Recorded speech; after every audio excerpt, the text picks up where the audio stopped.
नमस्कार, मैं भूपेंद्र पटवा। एकता न्यूज़ में आपका स्वागत है। चलते हैं खबरों की ओर। धमतरी स्थित कलेक्टर कार्यालय में युवा नेता आनंद पवार के नेतृत्व में कलेक्टर कार्यालय में कांग्रेसी धरने पर बैठ गए। जिला प्रशासन के खिलाफ जमकर नारेबाजी भी की गई। लगभग 1 घंटे तक नारेबाजी हुई।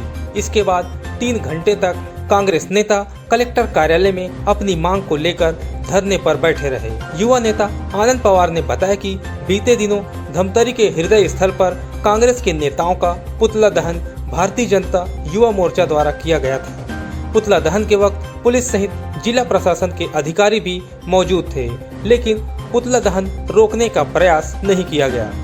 आनंद पवार ने कहा कि कहीं न कहीं जिला और पुलिस के संरक्षण में यह पुतला दहन किया गया है। स्थिति बनाने की जरूरत नहीं। हमारी सरकार के 13 मंत्रियों को कुत्ता जब आपको स्थिति नहीं मालूम अभी तक। उस पे जो भी विधि के अनुसार देखिए कार्रवाई होगी। विधि क्या सरकार में है और आप भी अगर विधि को उसको वो तोड़ेंगे तो मैं क्या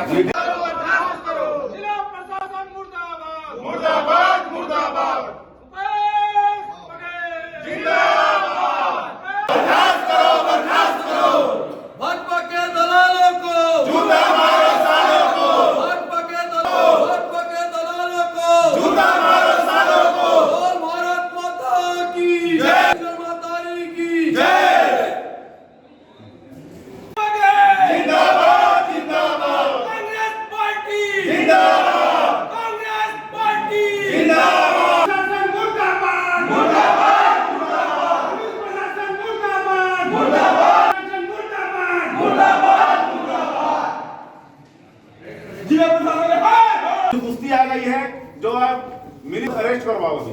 नहीं, ऐसी कोई बात नहीं है। आप आपके जो भी मुद्दे हैं नहीं, यहाँ पे आज दिन जाए हैं। बताइए। आप अपर कलेक्टर हैं। मैं अभी एडीएम साहब नहीं है, उनके पास शायद मैं ही प्रभार में रहता हूँ। यहाँ पे बताइए क्या आपका मुद्दा है, एक बार देख लूँ तब आपके उस पर। ये एडीएम और थाना प्रभारी को बर्खास्त करने की मांग कर रहे हैं हम लोग। कानून तोड़ने के लिए आप लोग उनको खुलेआम छूट दे रहे हैं सबको। मतलब आपकी भावना में समझ गया। 2 चीजें आप लोग चाह रहे हो कि पहला तो चीजें कि जो भी ये पुतला दहन हुआ है, जो भी अन्य पेट्रोल का आप कह रहे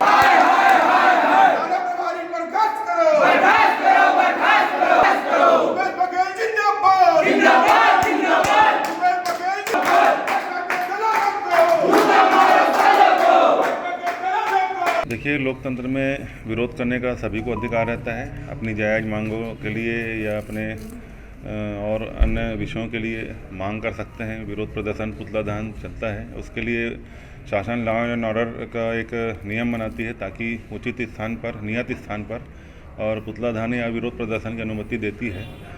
लेकिन यहाँ पर हमारे जिला प्रशासन द्वारा नियुक्त अनुविभागीय अधिकारी एसडीएम और थाना प्रभारी के द्वारा संज्ञान में आने के बाद भी पूरे मंत्रिमंडल का पुतला दहन किया जाता है। 10-10 लीटर केरोसिन को, पेट्रोल को संवेदनशील इलाके में, जहाँ पे शहर का मुख्य चौराहा है, जहाँ पर नेशनल हाईवे है, गाड़ियाँ आती जाती हैं, कई गाड़ियों का वहाँ पे डीजल टैंक रहता है, वहाँ पे पेट्रोल पंप है। ऐसे संवेदनशील इलाके में लहराते हुए 10-10 लीटर पेट्रोल को ले जाया जाता है। लेकिन यहाँ पे अधिकारी मुख्य दर्शक बन के तमाशा देखते रहते हैं। अपनी सरकार के खिलाफ जो प्रदर्शन हो रहे हैं उसमें प्रदर्शनकारियों को पुतला को छोड़ प्रदर्शनकारियों को बचाने में लगे रहते हैं। तो ये जो मिलीभगत चल रही है अधिकारियों और एक प्रकार से भाजपा की दलाली में लगे हैं, उनके खिलाफ बर्खास्तगी की मांग को लेकर आज यहाँ पे हम लोग प्रदर्शन कर रहे हैं। और जब तक बर्खास्त नहीं होंगे, किसी के ऊपर निलंबन की कार्रवाई नहीं होगी, तब तक हम लोग यहाँ पे उठेंगे नहीं।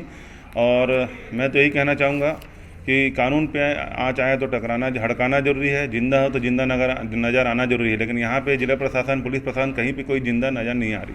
कितने अधिकारी कर्मचारी आपके पास कुछ लिस्ट है? मेन तो लॉ एंड ऑर्डर का पालन करते हैं जो अनुविभागीय अधिकारी रहते हैं, एसडीएम साहब रहते हैं, और उसके बाद थाना प्रभारी रहते हैं जो जिस थाना क्षेत्र में रहता है। और दोनों नदारत है, वहाँ पे किसी प्रकार से रोक टोक भी नहीं किया गया है। केवल एक औपचारिकता के लिए चेहरा दिखा दिया गया है। इसका मतलब इन लोग मंत्रिमंडल को और सरकार को एकदम हल्के में ले रहे हैं और उनको नज़रअंदाज कर रहे हैं। उनका विरोध करने वाले लोग का हौसला बढ़ा रहे हैं। इस मामले में संयुक्त कलेक्टर ऋषिकेश तिवारी ने बताया कि आनंद पवार और कुछ कांग्रेसी कलेक्टर कार्यालय में अपनी मांगों को लेकर धरने पर बैठ गए थे, जिन्हें आश्वासन दिया गया है। जिला प्रशासन, पुलिस प्रशासन के उच्च अधिकारियों के संज्ञान में मामला ला दिया गया है। आगे उच्च अधिकारियों के निर्देशन पर कार्रवाई की जाएगी। देखिए, कांग्रेसी नेता आनंद पवार के नेतृत्व में करीब 20-25 कांग्रेसी आए हुए थे और उनके द्वारा अभी हाल ही में जो प्रदेश सरकार के जो माननीय मंत्रियों का पुतला दहन हुआ था, तो उस पे उनका विरोध था कि जो संबंधित दोषी हैं उन पर कार्रवाई की जाए और जो संबंधित अधिकारी हैं उनकी भूमिका से भी वो असंतुष्ट थे, तो उन्होंने उनके विरुद्ध भी कार्रवाई के लिए ज्ञापन सौंपा है। तो उनको अवगत कराया गया है कि जो दोषी पाए गए हैं उन पर FIR भी दर्ज हुई है और आगे भी कार्रवाई प्रस्तावित है। और साथ ही अधिकारियों के बारे में जहाँ तक कार्रवाई की उन्होंने मांग की है, तो उनको अवगत कराया गया है कि माननीय कलेक्टर सर और SP सर के संज्ञान में उनकी भावना ला दी गई है और जो भी आगे उनका निर्देश होगा तदनुसार कार्रवाई की जाएगी। इधर कोतवाली पुलिस ने भाजयुमो जिला अध्यक्ष विजय मोटवानी के खिलाफ अपराध दर्ज कर लिया है। पुलिस ने विजय मोटवानी एवं अन्य के खिलाफ धारा 285 और 504 के तहत जुर्म दर्ज किया है। दोनों ही धाराएं जमानती हैं।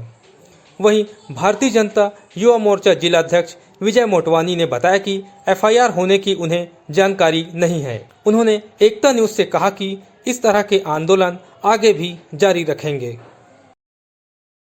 कल दिनांक 20 दिसंबर को मकई चौक में भाजयुमो द्वारा जो है मंत्रियों का पुतला दहन का किया गया था, जिस पर जांच के पश्चात जो है वो विजय मोटवानी के एवं अन्य लोगों के विरुद्ध जो है FIR दर्ज की गई है। कौन कौन सी धारा लगाई है? ये धारा 285 और धारा 504 के अंतर्गत जो है FIR की गई है। क्या अपराध है मैडम इसके बारे में? इसमें चूँकि हमारे पास जो आवेदन आया है उसमें ज्वलनशील पदार्थ जो रखा गया था, जो जिससे कि दूसरों का जीवन जो है संकट उत्पन्न हुआ था। इसके अतिरिक्त जो लोक शांति जो है वो भंग हुई थी, उसके एवज में जो है ये धाराएं लगाई गई है। पोस्टर फाड़ने का भी आरोप था, उसमें भी कोई धारा लगी? ये उसी 504 धारा के अंतर्गत आ रहा है जो कि हमने दर्ज किया है। जी बिल्कुल, ये सत्य बात है। हमने जहाँ तक कि मंथन किया, हमको यही लग रहा है कि ये दबाव में ही हो रहे हैं, क्योंकि हम लोग कल थाना में घेराव में भी गए थे, वहाँ पर भी हमने आवेदन दिया, हमने कार्रवाई की मांग की, लेकिन लगभग 24 घंटे से भी अधिक पूर्ण हो जाने के बाद भी अभी तक की कोई कार्रवाई नहीं की जा रही है। तो यहाँ तक के उनको लगता है कि ये ज़रूर मिली भगत की साजिश है। अभी क्या मांग कर रहे हैं यहाँ पर? अभी हम ये मांग कर रहे हैं कि जो भी इसमें जो शामिल हैं, जितने लोग शामिल थे और साथ ही में जो अधिकारी शामिल थे, SDM से लेकर जिनके वो में कार्य हुआ है, हम सब की बर्खास्त की मांग यहाँ पर करने आए। ये प्रशासनिक फेल्योर है। लगातार जब सत्ता सरकार में जब भाजपा वाले थे तो हम लोग कभी जो चिन्हित जगह था गांधी मंदिर वहीं पास करते थे, लेकिन जब से हमारा सरकार आया और भारतीय जनता पार्टी के विपक्ष में बैठे तब से लोग कहीं भी पुतला दहन कर रहे हैं। और आप देख सकते हैं परसों इन्होंने कितना बड़ा अपराध किया है कि 10-10 लीटर पेट्रोल का जर्किन लेकर के हाथ में घूमे। वहाँ पर हॉस्पिटल है, शहर का सबसे बड़ा मार्केट है, सबसे बड़ा बाजार है, कुछ दूरी पर वहाँ पेट्रोल पंप है, वहीं पर हॉस्पिटल है, और लगातार ये चक्का जाम कर करके दहशत फैला करके 13 पुतला और एक मुख्यमंत्री जी का पुतला 14 पुतला एक साथ दहन किए। और प्रशासन, जिला प्रशासन थोड़ा भी इनका अंदेशा नहीं है, मतलब इनका सूचना नहीं है। इनके ADG के द्वारा, ADM के द्वारा बताया जा रहा है कि हमको कोई सूचना नहीं है करके। तो इस प्रकार से फेल्यूर को लेकर के हम लोग आज यहाँ आंदोलनरत है और हमारी मांग है कि जो लोग भी इस शामिल हैं, जिस कृत्य करने के लिए शामिल है या जो कृत्य किए उनको बचाने के लिए जो भी काम में शामिल है, उनको सबको निलंबन किया जाए। प्रदर्शन में पुतला जलाया गया और आपके ऊपर अब कांग्रेसियों ने मांग की FIR करने की। FIR हो गया, आपकी प्रतिक्रिया क्या? देखिए, मुझे पता नहीं FIR हुआ है, और जो लोकतंत्र में अधिकार है सबको प्रदर्शन करने का, और अगर पुतला दहन करना अपराध की श्रेणी में आता है तो ये अपराध फिर करेंगे, कल भी किया जाएगा, परसों भी किया जाएगा। ये अपराध भगवा झंडा का अपमान नहीं सहेंगे। इसके सम्मान में खड़े होना अगर अपराध की श्रेणी में आता है तो ये अपराध बार बार किया जाएगा। प्रभु श्री राम जी के भक्त हैं हम। धारा जो लगी वो ज्वलनशील पदार्थ का लापरवाही। देखिए, सत्ता का दुरुपयोग किया गया, मैं आपको साफ बता रहा हूँ। सरकार आज इनकी है, ये सत्ता का दुरुपयोग करके FIR कराएं, कोई दिक्कत नहीं है। 8 महीने बाद हमारी सरकार आने वाली है, ईंट का जवाब पत्थर से दिया जाएगा। और मैं फिर कहता हूँ, ये शासन प्रशासन से भी कहता हूँ कि मैं अपने स्वयं के व्यवसाय के दुकान में बैठा हुआ हूँ, आप आइए, हथकड़ी बांध के ले जाइए, कोई दिक्कत नहीं है। अगर पुतला दहन करना अपराध की श्रेणी में आता है तो अपराध बार बार किया जाएगा, कल भी किया जाएगा, परसों भी किया जाएगा। इनकी FIR कम पड़ जाएगी। ये युवा मोर्चा कार्यकर्ता हैं, चुप बैठने वाले नहीं हैं। एकता न्यूज़ में आज बस इतना ही। अगले बुलेटिन में फिर मिलेंगे, तब तक के लिए नमस्कार।